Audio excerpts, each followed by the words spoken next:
Hi, Michelle. I'm just waiting for others to come back on. I'm going to keep you muted.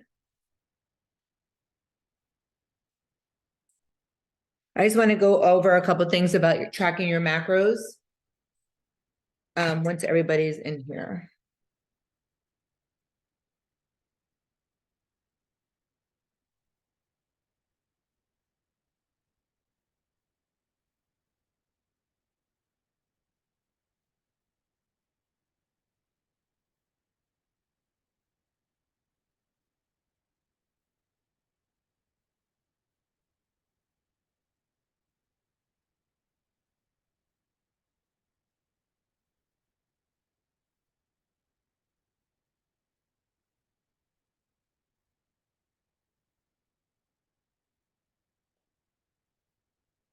It might be just me and you.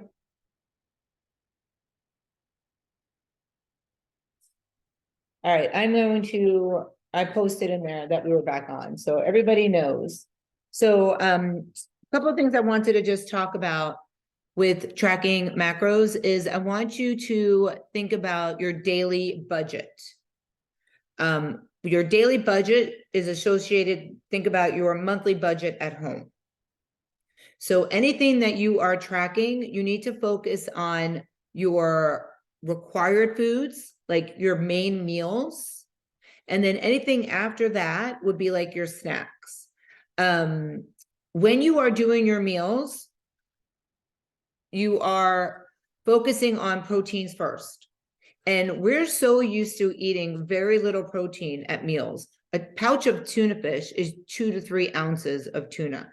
That is not enough food as far as protein. So we need to be eating 6 to 8 ounces of protein at every main meal. It sounds like it's a lot. Your body will get used to it. But in order to hit your numbers, you need to make sure you're doing that. And the only way you're going to see your body change is by eating your protein, by hitting your numbers.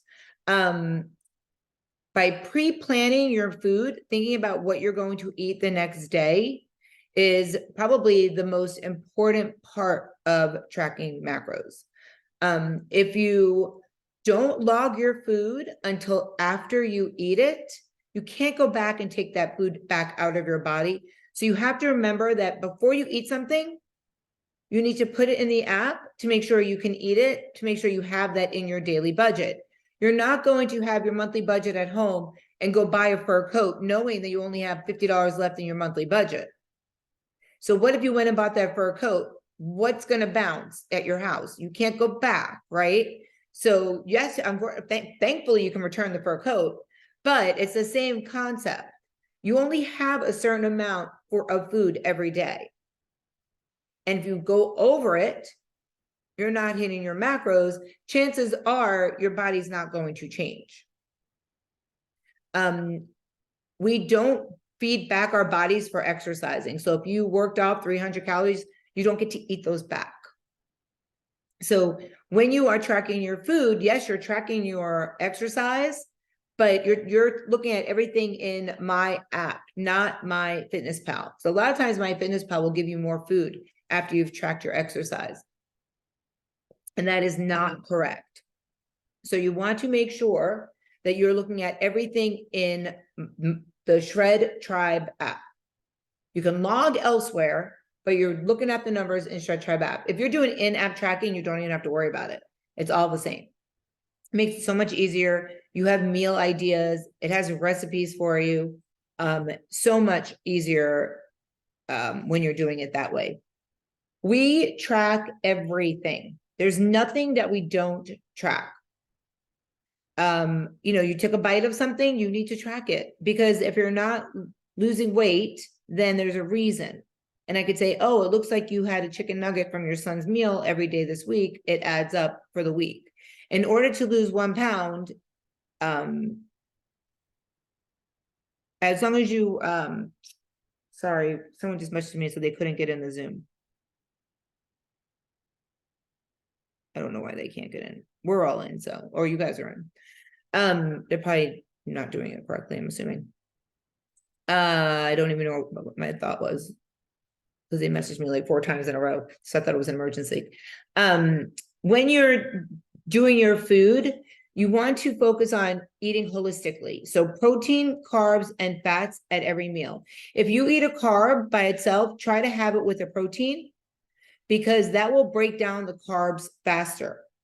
Your metabolism will start working faster by eating protein with a carb. I had asked everybody last week to think about staple foods that you eat every day. It may not be healthy, but it's something that you're eating every day, because that's the first thing you want to put in your log. And then you work around that meal. You have to put placeholders in. So if you're not sure what you're eating for dinner, you should put in a protein, 6 to 8 ounces, and that's what you need to eat, and just flip it out, change it out, whatever you decide to eat. You need to have a protein, you need to have a carb, and you need to have a fat at your main meals. You can have a protein bar, you can have a protein shake to push in throughout the day to help you hit your numbers. Collagen counts as protein. So if you're putting 2 scoops of collagen in your water or your protein shake or your coffee or whatever you're doing, that counts. So I do that. 2 scoops, I eat a protein bar, and I have a protein shake with 2 scoops of protein powder every day. In order to, because I have to eat over 260 grams of protein every day. So in order to do that, I need to bulk it up. If dinner is your favorite meal of the day, make sure that that's what you're plugging into first. Think about some go-to meals, whether it's go-to places, it could be near where you work. So maybe there's a Chipotle near you, maybe there's a Pollo Tropical. Those are great options that if you forget your food or you're not in the mood for the food you have, you can just run there and plug in those numbers. When you're eating at Chipotle or Moe's or Bolé, you have to log the food individually. You're not going to find a meal that says Mexican food bowl. I don't know, Mexican food bowl. You can't log that. You have to log in the beans, the chicken, the tomatoes, all individually. If you're having a cheeseburger, you can't find a random cheeseburger log item to log. You need to find one, whether you're eating out somewhere, that it matches, or you're going to build your own cheeseburger. Same thing with salads. Unless you're eating at Chili's and you're having their ranch salad and they have that listed in MyFitnessPal, you're going to be building it. It takes 2 minutes.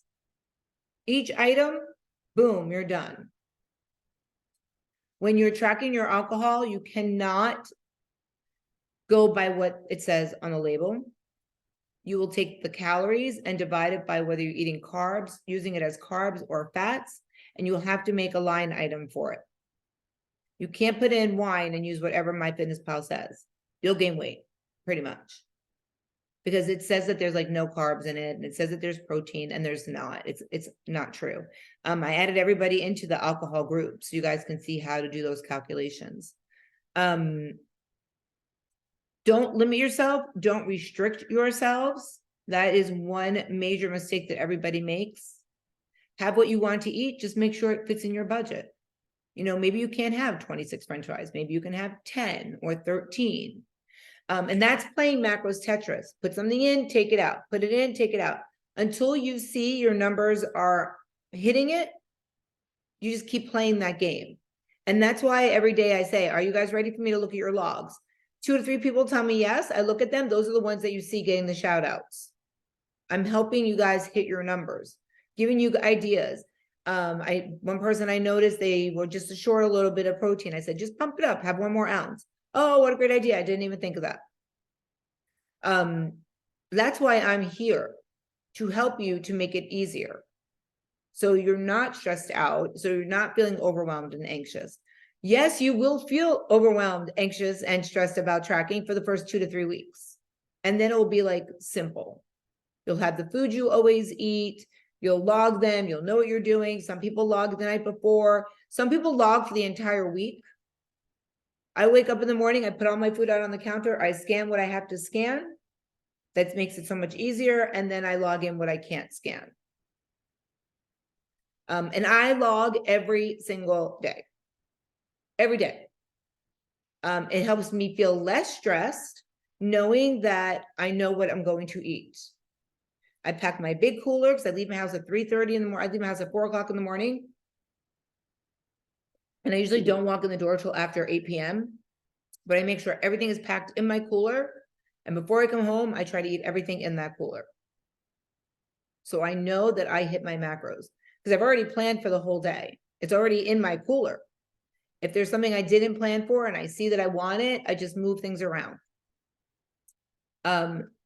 It's really not hard to track macros. It's just consistency and getting comfortable tracking everything you eat. And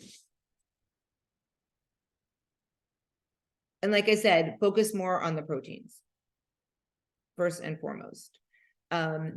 I pretty much don't have anything else I want to say. I just wanted to really go over those important facts, those important things that will help you. I added you guys to all the groups now. You see cheat sheets, you see protein options, carb options. Use the cheat sheets. I use the cheat sheets. If you message me and say, I need carbs and fats to finish my day, I look on the cheat sheet, the circle that has the carbs and the fats together. I give you those options. Go for beans, go for peas, go for nuts, whatever you have some nut butter on a rice cake. Like I use those cheat sheets because that's why they're there. Someone said that, do you have any other protein ideas than what's on the sheets? I cannot create protein. There's only a certain amount of animals, right? There's only a certain amount of vegetables. So what's on there is what's there. You can make them fun and change it up with flavors and stuff, but I can't create anything new that's not already on there. Don't graze, sit down, eat your food. When you are doing your meals, picking at food throughout the day will add up like that, especially if you're not tracking it. Walking by the lunch counter, grabbing grapes, grabbing strawberries, someone has chocolate out, don't do it. Don't go to the grocery store hungry. We should all know that one. Have a meal that you can maneuver throughout the day if you need to, or use it multiple times during the week. And then what's really important is to try to evenly distribute your macros. So if you have 150 proteins, try to divide that out throughout your 3 main meals, then take away your protein powder, take away your protein bar, and then divide it out. So if it's 150 and your bar and your protein shake equals 60, that means you have 90 proteins to eat for the remainder of the day. Those are your main meals, 30 proteins per main meal, 30 grams. Usually a chicken breast is 50. So that will take a lot of it from you. So keep that in mind as well. I think that's pretty much it. If you have any questions, reach out to me, use me. I am your coach. Don't go ghost. I'm not here to take your money. I'm here to help you reach your goals. There are coaches out there that will take in 50 to 100 to 200 to 500 people every session. Take your money and then that's it. Out of those people, I can guarantee you 200 to 300 don't even do anything. The coach took their money, not worried about it. They'll sign back up again because they didn't do it the first time, and they'll do it again the next time. And then they still won't do it.